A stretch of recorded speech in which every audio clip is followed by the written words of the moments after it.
Tahimik ka lang. Ginagawa mo ang mga bagay ayon sa sarili mong bilis, hindi ka maingay, hindi ka nagyayabang. Pero napapansin mong may ilang tao sa paligid mo na tila laging may puna, laging may tanong, at minsan parang gusto kang hilahin pababa. Minsan iniisip mo, ano bang ginagawa ko para maliitin nila ako? O baka ako ang may problema? Pero kung titingnan mo ng mas malalim, ang totoo, wala kang ginagawang masama. Ang mali lang, masyado mong nililiit ang epekto ng iyong pag-angat sa mata ng mga naiwan. Sabi ni Marcus Aurelius, "When you rise in the morning, think of what the precious privilege it is to be alive, to breathe, to think, to enjoy, to love." Pero sa mundo ngayon, sa bawat pagbangon mo, habang ini-enjoy mo ang progreso mo, may mga taong hindi kayang sikmurain ang liwanag na taglay mo dahil hindi nila makita ang kanila. Inggit, isang tahimik pero mabagsik na damdamin. Walang sinasabi pero ramdam mo. Nakabalot sa papuri minsan pero may halong pagkairita. Nakatago sa mga tanong na parang inosente pero may laman. Hindi dahil gusto nilang agawin ang meron ka, kundi dahil nakikita nila sa iyo ang kakayahang hindi nila kayang buuin sa sarili nila. At dito papasok ang karunungan ng mga Stoic. Hindi mo kontrolado ang damdamin ng iba. Ang pwede mo lang kontrolin ay kung paano ka tutugon sa kanilang tingin, komento o pananahimik. Kaya sa video na ito, pag-uusapan natin ang 7 dahilan kung bakit naiinggit sa iyo ang ibang tao. Hindi para pagyabang ang meron ka, kundi para maunawaan ang mas malalim na ugat ng inggit at mas mapanatili mo ang kapayapaan ng isip mo sa kabila ng mga matang may panghusga. Dahil sa dulo, hindi mo kailangang magpaliwanag. Hindi mo kailangang ipagtanggol ang sarili mo. Ang tunay na lakas ay yung kaya mong magpatuloy kahit may mga umaasang mabigo ka. Bago ang lahat, muli kaibigan, inaanyayahan kita na mag-subscribe sa ating channel dahil dito magbabago ang pananaw mo sa buhay. Maraming salamat. Magsimula na tayo. Dahilan number 1, dahil tahimik kang umaangat. Hindi ka maingay. Hindi mo ipinapakita ang bawat tagumpay sa social media. Hindi mo kailangang ipagsigawan kung ilang hakbang na ang naabot mo. Pero napapansin nila, kahit hindi ka nagsasalita, ang mga taong naiinggit sa iyo ay hindi nagagalit dahil sa yabang mo. Nagagalit sila kahit wala kang sinasabi. Nagagalit sila sa presensya mong hindi kailangang humingi ng atensyon, pero damang-dama ang bigat. Bakit? Dahil ang katahimikan mo ay isang uri ng kumpiyansa na hindi nila maabot. At ang kumpiyansang yan ay parang salamin, ipinapakita sa kanila ang mga kulang sa sarili nila. Sabi ni Epictetus, "If you want to improve, be content to be thought foolish and stupid." At yan ang ginagawa mo, pinipili mong manahimik, magtrabaho at hayaang ang resulta ang magsalita. Pero para sa ibang tao, nakakatakot ang ganong uri ng pagkatao. Kasi hindi mo hinahanap ang validation nila. Hindi mo kailangan ang approval nila. At ang mga taong hindi sanay na hindi sila sentro ng mundo ay madalas naiinggit sa mga taong kaya nang mabuhay nang hindi sila ang sinasamba. Ang tahimik mong pag-angat ay isang anyo ng paninindigan. Hindi mo man sabihin ng direkta, ang kilos mo ay may sinasabi na kaya mong buuin ang sarili mo kahit walang palakpak, na kaya mong umusad kahit walang nanonood. At ang ganitong uri ng pag-angat, yung hindi sinusuklian ng papuri, ay mas nakakasilaw para sa mga taong hindi pa buo ang loob. Kaya tandaan mo, ang katahimikan ay hindi kahinaan. Minsan, ito ang pinakamatatag na anyo ng lakas. At ang lakas mong yan ay madalas hindi kayang sikmuray ng mga sanay sa ingay. Dahilan number 2, dahil hindi ka umaasa sa opinyon ng iba. Sa isang mundong uhaw sa papuri, ang taong hindi naghahanap nito ay parang isang banta. Lahat gustong mapansin. Lahat gustong makuha ang like, ang congrats, ang wow. Pero ikaw, tahimik lang. Ginagawa mo ang tama hindi dahil gusto mong mapansin, kundi dahil ito ang tama. At yan ang hindi matanggap ng iba. Ang karamihan ay namumuhay sa mata ng publiko. Lahat ng galaw, idinidikta ng opinyon ng ibang tao. Porma nila, desisyon nila, maging pangarap nila. Lahat may basbas ng validation. Pero ikaw, pinipili mong manahimik mamuhay ayon sa sariling prinsipyo, at magdesisyon batay sa tunay mong halaga, hindi sa kagustuhan ng iba. Hindi mo kailangan ng tapik sa balikat para tumuloy. Hindi mo kailangang sabihan ng galing mo bago kumilos. Dahil alam mong ang tunay na lakas ay hindi nakukuha sa palakpak, kundi sa paninindigan. Sabi ni Seneca, "What progress, you ask, have I made? I have begun to be a friend to myself." At dahil kaibigan mo na ang sarili mo, hindi mo na kailangan ng pahintulot ng mundo para maging masaya, para magbago, para sumubok. Kaya kang irespeto ng sarili mo kahit hindi ka iniintindi ng iba. At dito na pumapasok ang inggit. Ang mga taong sanay na umaasa sa opinyon ng iba ay naiinggit sa mga taong malaya. Kasi ang kalayaang yan ay paalala na sila mismo ay nakakadena pa rin. Nakakadena sa takot na hindi mapansin. Nakakadena sa pangangailangan ng palaging pag-apruba. Nakakadena sa ideya na ang halaga ko ay depende sa tingin ng iba. Pero ikaw, wala ka sa kulungang yan. At para sa kanila, ang kalayaan mo ay nakakairita dahil ipinapakita mo sa kanila kung gaano sila nakakulong. Kaya minsan, ang katahimikan mo ay tinatawag nilang pagmamalaki. Ang pagtutok mo sa sarili ay tinatawag nilang pagka-istrikto.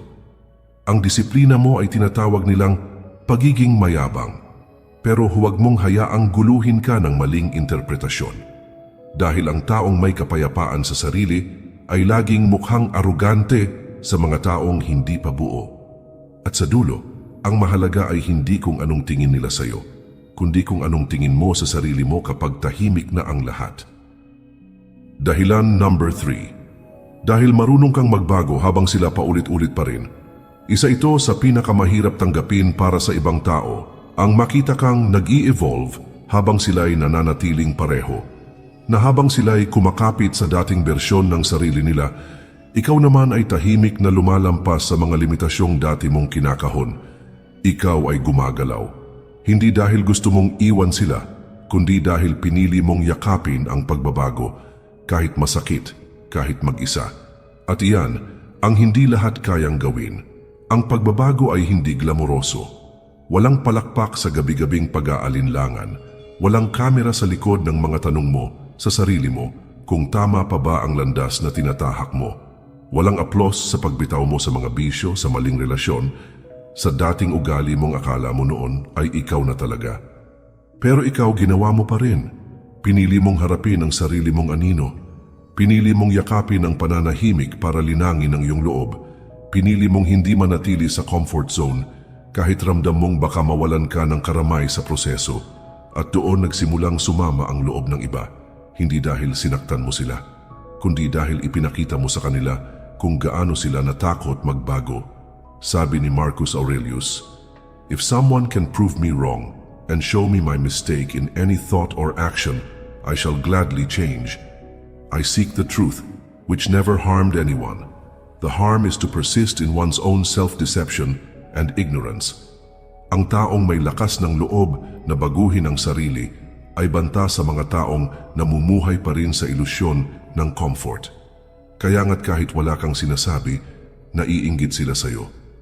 Dahil ang presensya mo ay paalala na pwede pala, na kaya palang umiwas sa gulo, na kaya palang baguhin ang mindset, na kaya palang lumayo sa mga taong walang ambag kundi pabigat. Ang inggit nila ay hindi galit sa kung ano ka ngayon. Ang totoo, inggit sila sa tapang mong iwan ang dating ikaw. Dahil sila, ayaw pa ring humiwalay sa bisyong matagal nang sumisira sa kanila. Ayaw pa ring bitawan ang barkadang nagpapaikot lang sa kanila sa parehong pagkakabalaho. Ayaw pa ring tanggapin na ang kinaiinisan nila sa ibang tao ay madalas refleksyon ng sariling pagkakulong. Kaya kapag may mga taong tila lumalayo, tumatahimik o naglalabas ng sama ng loob sa iyo, tanungin mo, ako ba ang problema o ako lang ang paalala ng pagbabago na hindi pa nila kayang yakapin? Sa mundong ito, hindi lahat matutuwa sa pag-angat mo. Lalo na yung mga piniling hindi umalis sa lupa kahit bukas na ang langit para sa kanila. At sa ganitong mga sandali, doon mo mas maiintindihan. Ang tunay na pag-unlad ay hindi palaging masaya. Madalas, ito'y nagbubunyag ng katotohanang ayaw marinig ng iba. Pero kahit masakit, huwag kang titigil. dahil ang pagbabago mo ay hindi para saktan sila. Ito'y para mailigtas ang sarili mo mula sa sarili mong pagkakatali. Dahilan number 4, dahil hindi ka takot mapag-isa. Sa mundong takot na takot sa katahimikan, ang taong marunong mapag-isa ay parang kakaibang nilalang, parang may alam na hindi alam ng karamihan. At dahil hindi nila maintindihan ang kapayapaan mong wala sa piling ng iba, naiinggit sila sa iyo. Marami ang nagtatago sa ingay ng paligid, sa maingay na barkada, sa paulit-ulit na relasyon, sa walang tigil na pag-scroll, sa pakikipagkwentuhan na walang saysay. Hindi dahil masaya sila, kundi dahil ayaw nilang harapin ang sarili nila. Dahil kapag tahimik na, doon nila maririnig ang mga tanong na matagal na nilang iniiwasan. Pero ikaw, pinili mong tahimik. Pinili mong kumawala sa mga gulong walang patutunguhan. Pinili mong lumayo sa mga tao kahit alam mong masakit dahil alam mong hindi na sila tumutulong sa paglago mo. At iyan ang hindi nila maintindihan. Sabi ni Seneca, "He who is afraid to be alone is afraid of being honest with himself." Kaya habang ikaw ay natututo sa bawat gabi ng katahimikan, habang iniintindi mo ang sarili mong emosyon, habang dinadala mo ang bigat ng mga tanong ng walang kinakausap, marami ang nagtataka. Bakit kaya niya nagagawa yan? Hindi ba siya nalulungkot? Oo, nalulungkot ka. Pero hindi ka natatakot dahil alam mong ang paglago ay laging dumarating sa panahong tahimik ang paligid. Kapag wala ng ingay ng palakpak, kapag wala ng distraction, kapag ikaw na lang at ang sarili mong katotohanan, ang mga naiinggit sa iyo ay hindi naiinggit dahil marami kang kaibigan. Naiinggit sila dahil kaya mong mabuhay kahit wala silang lahat, at ang ganitong uri ng lakas, ang kakayahang maging buo kahit mag-isa, ay tila bang paninindigang hindi nila matagpuan sa sarili nila. Kaya kapag nakita nilang kontento ka sa sarili mong mundo, na hindi ka naghahabol sa atensyon, na hindi ka dependent sa presence ng iba, napipilitan silang harapin ang tanong na pilit nilang tinatakbuhan. Bakit siya kaya niyang tumahimik, samantalang ako hindi mapakali? At doon sila naiinggit. Hindi sa pera mo, hindi sa itsura mo, hindi sa tagumpay mo, kundi sa kapayapaan mong hindi nila mahanap kahit napapalibutan sila ng tao. Dahil sa mundong sinasamba ang koneksyon, ang pinakarebelde ay ang taong kayang magtayo ng sarili niyang katahimikan. Kaya huwag mong ikahiya ang pagiging mapag-isa. Huwag mong isipin na kulang ka dahil wala kang kasama. Dahil ang taong marunong mapag-isa ay ang taong hindi madaling masira. Dahilan number 5. Dahil hindi ka na naghihiganti, pinapatawad mo na lang at tinutuloy ang buhay. Isa ito sa mga bagay na hindi madaling gawin. Ang hindi gumanti kahit kaya mo. Ang manahimik kahit kaya mong sumagot. Ang patawarin kahit hindi sila humingi ng tawad. At higit sa lahat, ang ipagpatuloy ang buhay mo kahit hindi nila nakita ang bigat ng sakit na iniwan nila sa iyo. At kapag ginawa mo ito, kapag pinili mong patahimikin ang galit at sa halip ay ayusin ang sarili mo, makakaasa kang may maiinis, may maiinggit, may manggagalaiti sa katahimikan mong hindi nila masira. Bakit? Dahil gusto nila ng gulo. Gusto nilang masira ka. Gusto nilang bumagsak ka gaya ng inaasahan nila. Pero sa halip na gumanti, tumahimik ka. Sa halip na ipahiya sila, pinatawad mo. At sa halip na sayangin ang oras mo sa pagbibilang ng sama ng loob, ginamit mo ang panahon sa paghilom, sa pag-angat, at sa panibagong simula. At yan ang hindi nila matanggap, sabi ni Marcus Aurelius. The best revenge is not to be like your enemy. At yan ang ginawa mo. Hindi mo sila ginaya. Hindi ka bumaba sa level na gusto nilang hilahin ka. At sa bawat araw na pinipili mong bumangon ng may dignidad, ay isang araw na naaalala nilang hindi ka nila nagawang sirain. Marami ang naiinggit sa ganitong uri ng lakas. Yung klaseng hindi maingay, pero matatag. Yung uri ng katahimikang hindi dahil mahina ka, kundi dahil napagtagumpayan mo na ang sarili mong galit. Dahil alam mo na sa bandang huli, ang pagkapanalo ay hindi nasusukat sa kung sinong pinakamalakas sumigaw, kundi sa kung sinong pinakamarunong magpatawad at hindi na kailangang ipagyabang ito. Ang mga naiinggit sa iyo ay naiinggit hindi dahil masaya ka na. Naiinggit sila dahil akala nila hindi ka na dapat maging masaya. Dahil sa pananaw nila, masyado mong madaling nakalimutan, masyado mong mabilis na nakabangon. At habang sila'y natitiis sa lason ng sariling galit, ikaw na may tahimik na namumuhay sa kalayaang sarili mong pinili. Kaya tandaan mo, kapag pinatawad mo ang isang tao, hindi ibig sabihin wala kang sakit. Ang ibig sabihin lang, mas pinili mong hindi manatili sa lugar kung saan sila naiwan. At ang kakayahang yan, ang kakayahang magpatawad ng walang paghihiganti, ay isang uri ng katahimikan na kinaiinggitan ng mga taong punong-puno pa rin ng galit sa puso. Dahilan number 6, dahil hindi mo na kailangan ng kompetisyon, panatag ka na sa sarili mo. Sa mundong lahat gustong mauna, gustong manguna, gustong mapagkamalang pinakamagaling. Ang taong hindi na nakikipag-unahan ay isang misteryo. Tahimik kang gumagalaw. Walang yabang, walang flex, walang mas magaling ako diyan na energy. Pero sa bawat kilos mo, halatang buo ka na. At iyan ang nakakagambala sa iba. Dahil sa totoo lang, karamihan ng tao ay hindi talaga gustong manalo. Gusto lang nilang may matalo. Gusto lang nilang may mapagkumparahan para maramdamang mas mataas sila. Gusto nilang patunayan sa iba ang halaga nila. Dahil sa loob-loob nila, hindi pa nila ito nararamdaman sa sarili nila. Kaya kapag may isang tulad mo na dumarating, na hindi nakikipagkumpetensya, pero umaangat, na hindi naninira, pero nangingibabaw, na hindi nagpapakitang gilas, pero kapansin-pansin, nagkakandagulo ang sistema nila. Sabi ni Epictetus, if you want to improve, be content to be thought foolish and stupid. At kaya mong tanggapin yan na minsan tatawanan ka, na minsan hindi ka mapapansin, na minsan aakalain nilang wala kang ambisyon. Pero ang hindi nila alam, kaya mong hindi magmadali dahil panatag ka na sa direksyon mo. Hindi ka na driven ng inggit, ng pride, o ng validation. Ang nagpapaandar sa iyo ngayon ay disiplina, purpose, at katahimikan. At doon sila naiinggit. Hindi sa tagumpay mo, kundi sa peace of mind mong hindi nila mabili. Naiinggit sila dahil habang sila'y abalang-abala sa pagpapatunay ng sarili nila, ikaw ay abala sa pagpapaunlad ng sarili mo. Walang ingay, walang gulo. Nakakabingi sa kanila ang katahimikan mo. Nakakainis sa kanila ang kawalan mo ng pakialam sa kompetisyon. Dahil habang sila'y abala sa paghila ng iba pababa, ikaw ay abala sa pag-akyat, kahit mag-isa. Tandaan mo, ang taong may tunay na tiwala sa sarili ay hindi kailangang manalo sa palakasan, hindi kailangang mangibabaw sa usapan, hindi kailangang ipamukha kung anong meron siya. Dahil sapat na ang katahimikan niya para ipaalam, buo siya kahit walang nakakakita.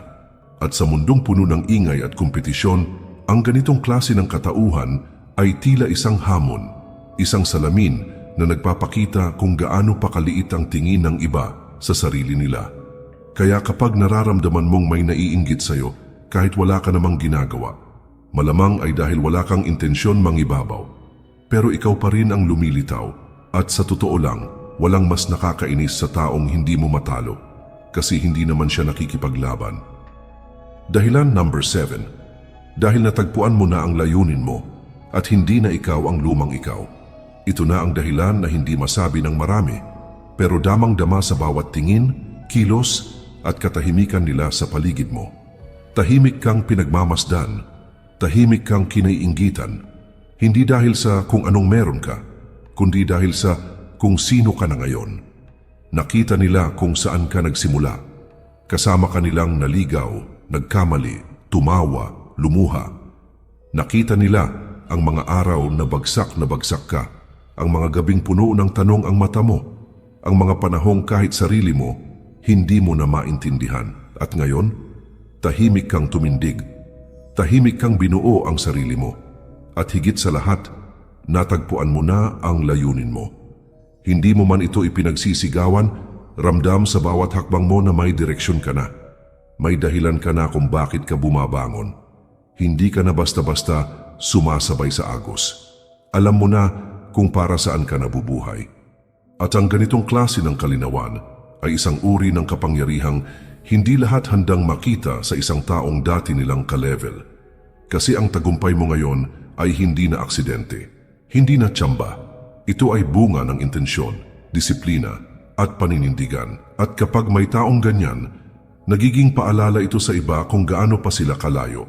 Nagiging salamin ito ng lahat ng hindi pa nila kayang harapin sa sarili nila. Sabi ni Marcus Aurelius, "Stop drifting.